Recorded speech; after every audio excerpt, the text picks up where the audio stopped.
Ladies and gents, welcome back to the channel. Today we got a tactic called DingyBall. It is, again, from the Steam Workshop. Absolutely no information on it whatsoever. No comments, no nothing, sadly. It is by someone called Ollied. But I found it, very funky name, interesting picture, but probably being called DingyBall. It looks like maybe someone on the peasant aspect of kind of an old timey game. But anyway, this is the tactic. It's called DingyBall again. Sweeper keeper in attack. You got wingbacks on the left and right in attack. Ball playing defenders in defend. A CM in automatic next to an advanced playmaker in attack. Next to a ball winning midfielder in defend. Inside forward on attack on the left and inside forward on support in the right. And then an advanced forward in attack up front. A positive mentality. In possession, attacking with his fairly narrow approach play is pass into space, play out of defense, slightly shorter passing directness, tempo is higher, mixed crosses, play for set pieces and be more expressive. Play for set pieces tends to mean, for me at least, that this is not a tactic for higher end clubs like Liverpool and things like that. In transition, counter press, counter distribute quickly, distribute to the fullbacks and take short kicks. And out of possession, a high press line of engagement, a higher defensive line, trigger press more often, prevent short goalkeeper distribution, and step up more. Now, it is a custom Gegenpress, I missed that.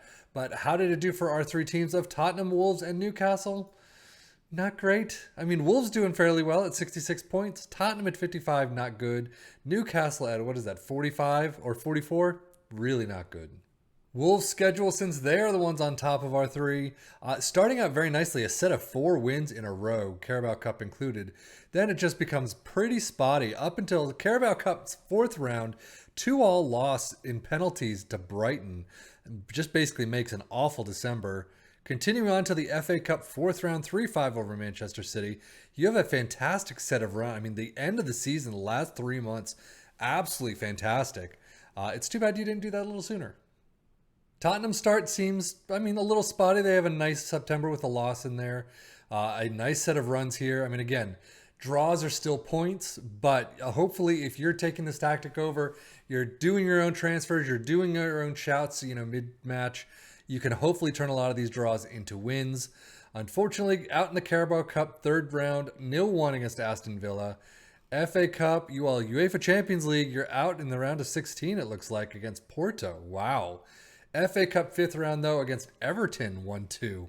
So, I mean, a fantastic April still does not help you out, and you find yourselves in mid-table. Newcastle, just spotty all around. A fantastic start to the season and then 2 losses right after, so not great. Carabao Cup 3rd round against Rotherham, 0-1. That's not a good one at all. FA Cup, you continue on until the 5th round against Blackburn, 1-3, and then just really spotty. I mean, that is an awful March. Transfer-wise for Wolves, nobody out and only Manafá and Semedo come in. Tottenham do sell Hugo Lloris for 4.5, as we've seen several times over, and bringing in Macedo, Rodriguez, Lenormand, and Bikien from Juve. 48.5 for Lenormand from Real San Sebastian. Newcastle not bringing any money in either, but they do bring in Ronnie Edwards, Jean-Louis Lecca from RC Lens, Schutalo, and Van de Beek from Manchester United on loan. So that does leave us with Jose Sa, Moutinho, and Sarabia all in the top 3s with appearances. Goal-wise, 27 for Cunha, Sarabia with 14, 12 for Jimenez, spreading it out a little bit. Assist-wise, 21 for Sarabia. That's fantastic. 11 for Cunha, Ruben Neves with 8. And average rating, you got a bunch of players in the green. Cunha, Sarabia, and Jimenez all up at the top. Tottenham appearance-wise, Kulusevski, Basuma, and Harry Kane all in the top 3. For goals, 33 for Kane, Son with 15, 13 for Kulusevski. Another, I mean, Lo Celso is only not even at the club, but you do have a couple that are a little bit spread out. Assist-wise, 13 for Porro, Basuma with 11, and 10 for Son. Average rating, Harry Kane with 7.2, 704 for Son, and Basuma with 702.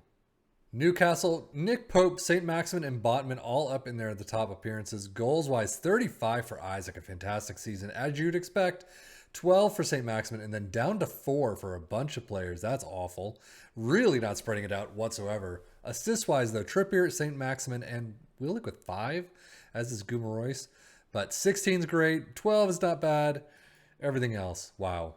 746 though for Isaac, fantastic there. Vilka only 3 appearances off the bench, but Trippier and St. Maximin also with 703.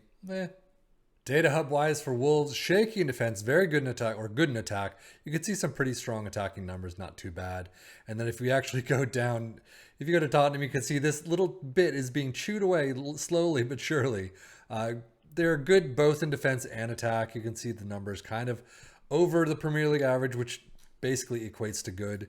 And then if you look at Newcastle, that bit's being chewed away a little more. Good defensively, only okay in attack. You really need someone more than Isaac doing all the work.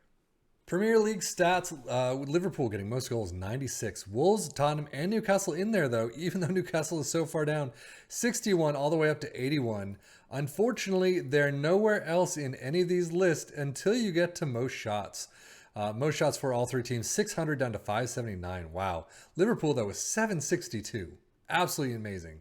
And then Wolves and Tottenham, the only ones in the most points per game. Alexander Isaac, though, 31 goals, leads the league. A fantastic outing. Cunha and Kane in the top 5 as well.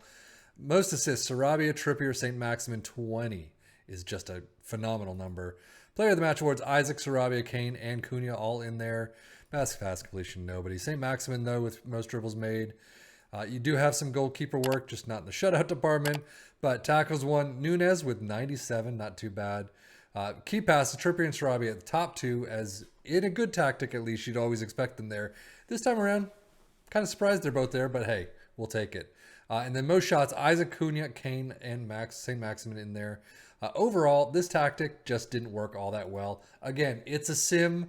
If you take control, you could probably do a lot better for your club. And the sim is just a one-time sim. I'm not doing anything. It's all my coaches and assistant coaches and managers and all that.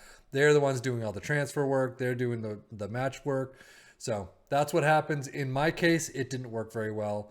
I would love to see more actual information, who this guy's using, how it worked out for them, what changes did they make, for each match, away matches versus home matches, stronger teams versus weaker teams.